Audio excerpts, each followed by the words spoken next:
Dear students, welcome back to the online English class grade 9. Now we are discussing the lesson Isharan the storyteller from our supplementary book. Already you got an idea about Isharan the storyteller. Now Mahendra is explaining about Isharan's unique way of storytelling. He is narrating the story of an elephant that has escaped from the timber yard and reached the school ground. Isharan told this story to Mahendra and now Mahendra recalls the story. The elephant has reached the school ground and it created a lot of problems. Let's see what happens then. Mahendra continues Isharan's story. Isharan's story about the mad elephant. The elephant reached the outskirts of our town, breaking the fences down like matchsticks. He would continue. It came into the main road and smashed all the stalls selling fruits, mud pots and clothes. People ran helter-skelter in panic. The elephant now entered a school ground where children were playing, breaking through the brick wall. All the boys ran into the classroom and shut the doors tight. The story continues like this. Elephant reached the outer boundary of their town. They reached the outer area of their town, outskirts of their town, and the elephant broke the fences like matchsticks. The fences seemed as if they were like matchsticks for the huge elephant. The huge elephant broke the fences like matchsticks. He would continue like this.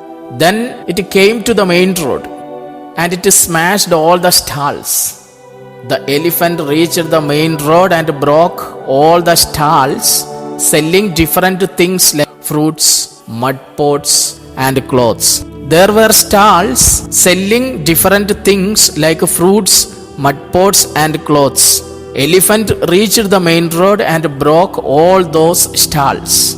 Elephant destroyed all those stalls. People ran helter-skelter in panic. Helter-skelter means here and there. People got frightened and they started running here and there. People ran helter-skelter in panic. People got panicked. Then the elephant entered a school ground where children were playing. The elephant reached a school ground. It broke the wall of a school and entered the ground where the students were playing. The elephant entered a school ground where students were playing. Elephant, it broke the wall and entered the ground where the students were playing. All the boys ran into the classrooms and shut the doors tight. All the students ran back into their classrooms. They closed their doors. The mad elephant reached the boundary of their town, broke the fences, it came to the main road, smashed all the stalls. People got panicked. Then the elephant broke the wall and entered into a school ground.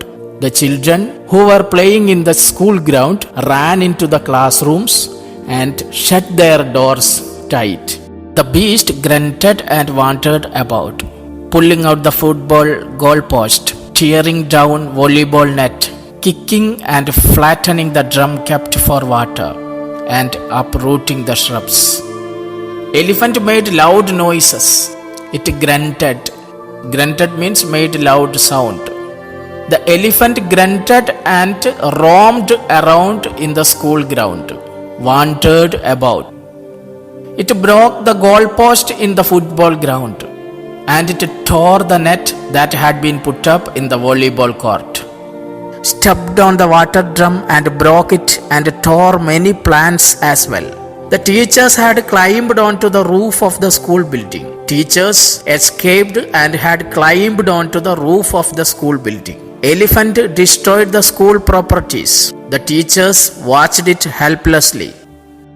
The violent beast created a lot of problems. There were not a soul below on the ground. Nobody was there on the ground. Everybody escaped. The streets were empty as if the inhabitants of the entire town had suddenly disappeared. There was not even a single person to be seen around. All the streets were empty. The people were scared of the mad elephant and everybody left the place. There was not a single soul below on the ground. The streets were empty. The inhabitants of the entire town had suddenly disappeared. People suddenly disappeared. They got scared of the mad elephant. At the time of this incident, Isharan was a student. He was studying in the junior class. He was studying in one of the junior classes in the school. I was studying in the junior class at that time. At that time, Isharan was a student and was watching the whole drama from the rooftop. He was a student. He was watching the elephant from the rooftop. Isharan was a student that time and he was watching the whole drama from the rooftop. I don't know what came over me suddenly.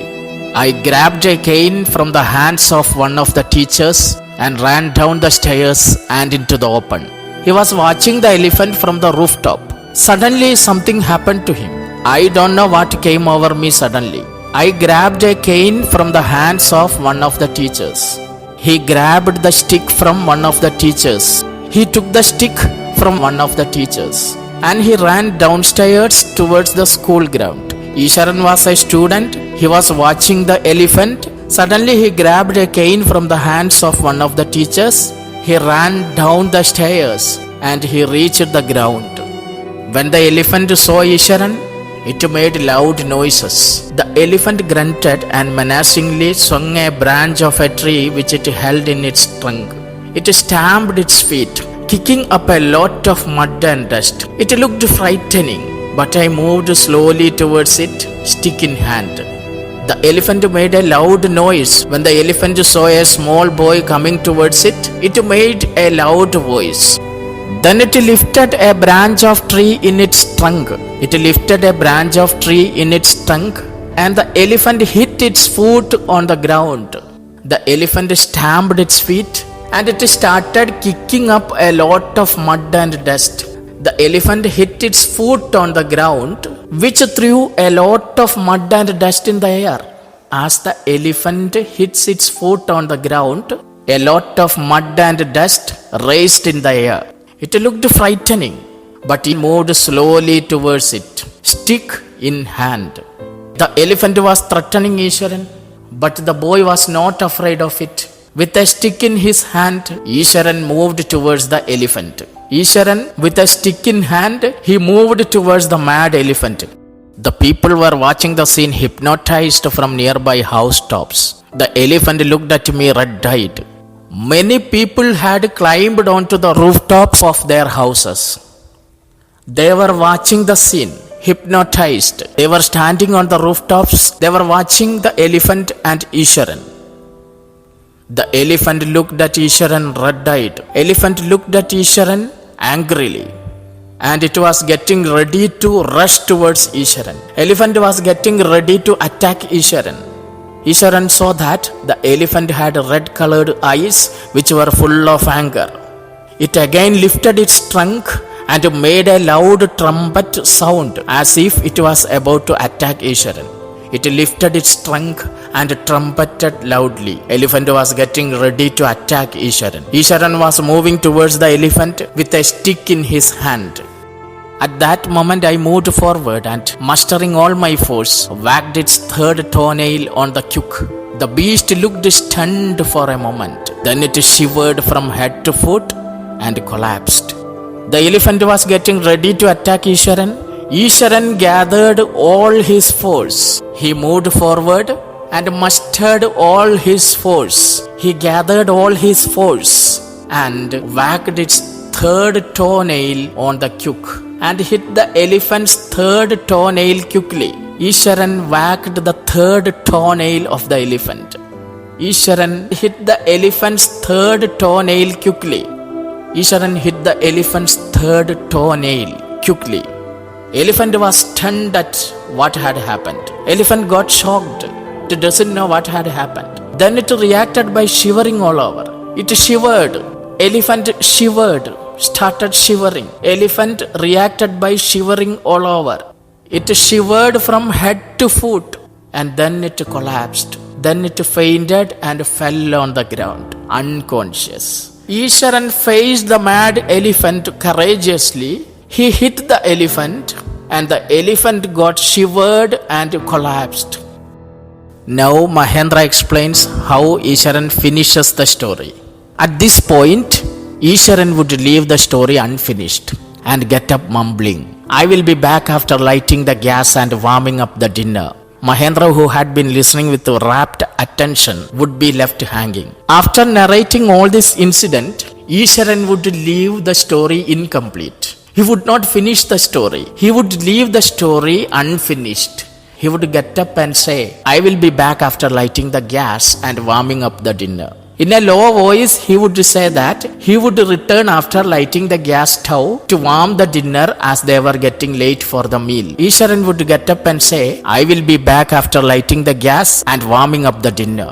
Mahendra, who had been listening with rapt attention, would be left hanging. He was listening to the story with full attention. Suddenly, Isharan would leave the story unfinished. Mahendra would be curious to know what happened next.